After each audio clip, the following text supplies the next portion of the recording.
ଲୋକମାନଙ୍କର ସମସ୍ୟାକୁ ଶୁଣିବା ଆଉ ତାର ସମାଧାନ କରିବା ଏ ହେଉଛି ରାଜ୍ୟ ସରକାରଙ୍କର ପ୍ରାଥମିକତା।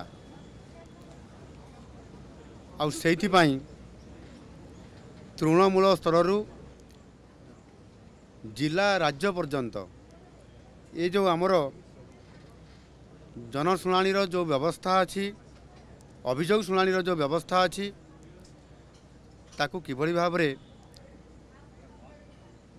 ସୁସମ୍ପର୍କ ପ୍ରତିଷ୍ଠା କରିକି ତାର ସମାଧାନ ରାସ୍ତା ବାହାର କରାଯିବ, ସେଥିପାଇଁ ଆମ ସରକାର ଆଜି ତାକୁ ଶୁଭାରମ୍ଭ କରିଛନ୍ତି, ପୁନର୍ବାର ଆଉ ଥରେ ଚାଲୁ କରିଛନ୍ତି। ବିଶେଷ କରିକି ଆପଣଙ୍କର ମୁଁ ଗୋଟେ କଥା କହିବା ପାଇଁ ଚାହୁଁଛି, ବିଗତ କିଛି ବର୍ଷ ଧରିକି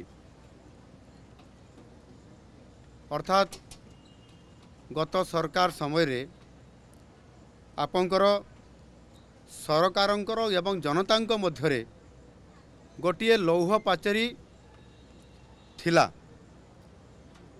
ଆଉ ଯେଉଁଥିପାଇଁ କି ଜନତାଙ୍କର ସହିତ ସରକାର ସିଧାସଳଖ ଭାବରେ ଏ ସମସ୍ୟାର ସମାଧାନ କରିବା ପାଇଁ ଯେଉଁ ପାଚେରୀ ଥିଲା ସେହି କାରଣରୁ ସମ୍ଭବ ହୋଇପାରୁନଥିଲା, ଇଏ ମୋର ଅନୁମାନ ହୁଏ।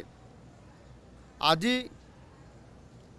ସେ ପ୍ରାଚୀରକୁ ଭାଙ୍ଗି ଦିଆଗଲା।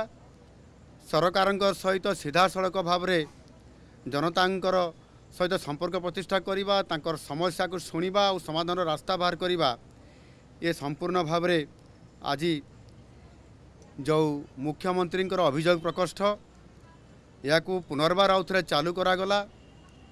ଏବଂ ଏହାଦ୍ୱାରା କ'ଣ ହେବ ନା 4.5 କୋଟି ଓଡ଼ିଆଙ୍କର ଗୋଟେ ସବୁଠାରୁ ଆଶା ଏବଂ ଭରସାର ଇଏ ଅଭିଯୋଗ ପ୍ରକୋଷ୍ଠ, ଇଏ ନିଶ୍ଚିତ ଭାବରେ ଲୋକ ଆଶା କରିବେ ଏବଂ ସମାଧାନର ରାସ୍ତା ପାଇପାରିବେ। ତାହା ଆଜି ପୁନର୍ବାର ଆଉ ଥରେ ତାହାକୁ ଆଜି ତାହାର ଶୁଭାରମ୍ଭ କରାଗଲା। ଏଥିରେ ଅନେକ ଲୋକ ନ୍ୟାୟ ପାଇବାରୁ ବଞ୍ଚିତ ହେଉଛନ୍ତି। ଯଦି ସରକାର ଅଭିଯୋଗ ମାଧ୍ୟମରେ କିଛି କଥାକୁ ନ ଶୁଣିବେ, ତାହେଲେ ନିଶ୍ଚିତ ଭାବରେ ସେମାନଙ୍କର ଭବିଷ୍ୟତ ଅନ୍ଧକାରମୟ ହୋଇଯିବ। ଏହାକୁ ଆଧାର କରିକିରି ଏଥିରେ ସମ୍ପୂର୍ଣ୍ଣ ଭାବରେ ଲୋକମାନେ ଅନେକ ସମୟରେ ବିଭିନ୍ନ ଜାଗାକୁ ଯାଉଛନ୍ତି, ଅଭିଯୋଗ କରୁଛନ୍ତି, କିନ୍ତୁ ତାହାର ସମାଧାନର ରାସ୍ତା ବାହାରି ପାରୁନାହିଁ। ଆଉ ସେଥିପାଇଁ ଯଦି ମୁଖ୍ୟମନ୍ତ୍ରୀଙ୍କର ଅଭିଯୋଗ ପ୍ରକୋଷ୍ଠକୁ ଆସିବା ଏବଂ ସେଠି ନିଜର ଅଭିଯୋଗ ଜଣାଇବା ଏବଂ ସେ ମାଧ୍ୟମରେ ଯଦି ବିଭିନ୍ନ ବିଭାଗର କାର୍ଯ୍ୟକ୍ରମକୁ ତ୍ୱରାନ୍ୱିତ କରାଯିବ ଏବଂ ଆଜି ଯାହା ଶୁଭାରମ୍ଭ କରାଗଲା, ଇଏ ନିଶ୍ଚିତ ଭାବରେ ସେହି ଅଧିକାରୀମାନେ ସେହି ବିଭାଗର ସମସ୍ୟାଗୁଡ଼ିକୁ ସମାଧାନ କରିବାରେ ଯଥା ସମୟରେ ସେମାନେ ସମାଧାନ କରିବାର ରାସ୍ତା ବାହାର କରିବେ। ଏବଂ ସେମାନଙ୍କୁ ମଧ୍ୟ ପ୍ରତି ବିଭାଗର ଅଧିକାରୀମାନଙ୍କୁ ମୁଁ ନିର୍ଦ୍ଦେଶ ଦେଇଛି, ଜିଲ୍ଲାପାଳମାନଙ୍କୁ ମଧ୍ୟ ମୁଁ ନିର୍ଦ୍ଦେଶ ଦେଇଛି ଯେ ସେମାନେ ପ୍ରତି ଜିଲ୍ଲାରେ ଆଜି 30ଟି ଜିଲ୍ଲାରେ 30ଟି ଆଜି ଜିଲ୍ଲା ସ୍ତରରେ ମଧ୍ୟ ଆଜି ଅଭିଯୋଗ ଇଏ ପ୍ରକୋଷ୍ଠ ଖୋଲାଯାଇକରି ଏ କାର୍ଯ୍ୟକ୍ରମ ବର୍ତ୍ତମାନ ଚାଲୁ ରହିଛି। ଏଣୁକରି ସମ୍ପୂର୍ଣ୍ଣ ଭାବରେ ଏଠି ମୁଁ ମୁଖ୍ୟମନ୍ତ୍ରୀ ହିସାବରେ ତଥା ଆମ ମନ୍ତ୍ରିମଣ୍ଡଳର ସମସ୍ତ ସଦସ୍ୟ ଆଜି ଏଠି ମୋ ପାଖରେ 2 ଜଣ ମନ୍ତ୍ରୀ ମହାଶୟ ଅଛନ୍ତି ଏବଂ ଉପମୁଖ୍ୟମନ୍ତ୍ରୀ କେବି ସିଂହଦେଓ ମଧ୍ୟ ଆସିଥିଲେ, ଆଉ 2 ଜଣ ମଧ୍ୟ ମନ୍ତ୍ରୀ ଆସିଥିଲେ।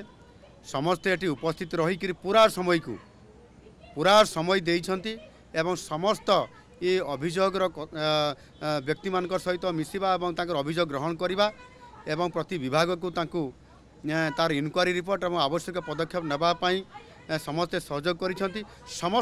ସମସ୍ତ ମନ୍ତ୍ରିମଣ୍ଡଳର ସଦସ୍ୟମାନେ ଏହାକୁ ସହଯୋଗ କରିବାର ଏଇ ଯେଉଁ ପ୍ରକ୍ରିୟାକରଣ କରିଛନ୍ତି, ଏହା ନିଶ୍ଚିତ ଭାବରେ ଆଗାମୀ ଦିନରେ ଏ ସମାଧାନର ରାସ୍ତା ବାହାରିବ ଏବଂ ଲୋକମାନେ ତାଙ୍କର ବିଭିନ୍ନ ସମସ୍ୟା, ସେ ଯେକୌଣସି ବ୍ୟକ୍ତିଗତ ସମସ୍ୟା, ଚାକିରି ସମସ୍ୟା, ରାସ୍ତାଘାଟର ସମସ୍ୟା, ଜମିଟିଏ ପାଇବା ପାଇଁ ସମସ୍ୟା ଏବଂ ସାମାଜିକ ନ୍ୟାୟ ପାଇବାର ଯେଉଁ ବିଭିନ୍ନ ପ୍ରକାରର ଯେଉଁମାନେ ଏଠି ଆପଣଙ୍କର ଦିବ୍ୟାଙ୍ଗମାନେ ଆସୁଛନ୍ତି, ସେମାନେ ମଧ୍ୟ ଅନେକ ସମୟରେ ସରକାରୀ ସୁବିଧା ପାଇବାରୁ ବଞ୍ଚିତ ହେଉଛନ୍ତି। ସେଥିପାଇଁ ଏ ଅଭିଯୋଗ ପ୍ରକୋଷ୍ଠର ଗୁରୁତ୍ୱ ବହୁତ ଅଧିକା ଅଛି।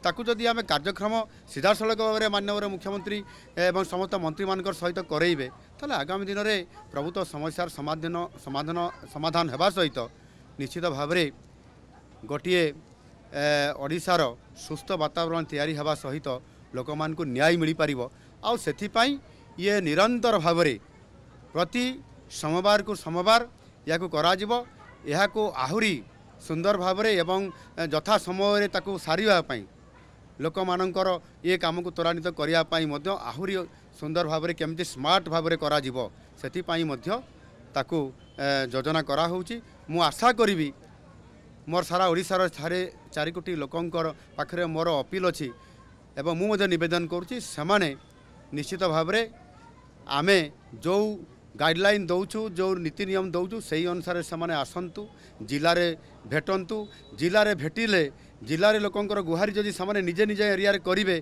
ताले भुवनेश्वर लेवल रे बा राज्य लेवल रे ताहा आपे आपे कम हो लोकंकर गुहारी शुणवाटा जिला लेवल रे बेसी आवश्यकता अच्छी ताकू करा होउची आगामी दिन में निश्चित करा एवं आज मो प्रशासन समस्त अधिकारी विशेष करके मो मंत्रिमंडल सदस्य माने उपस्थित रही मत सहयोग करने कारण आज प्राय वर्तमान सुधा 99% आमर लोक मानकर विभिन्न अभियोग पत्र आसी ताहारी उपरे विभाग को दि जाए निश्चित भाव खूब शीघ्र तार समाधान हो। धन्यवाद।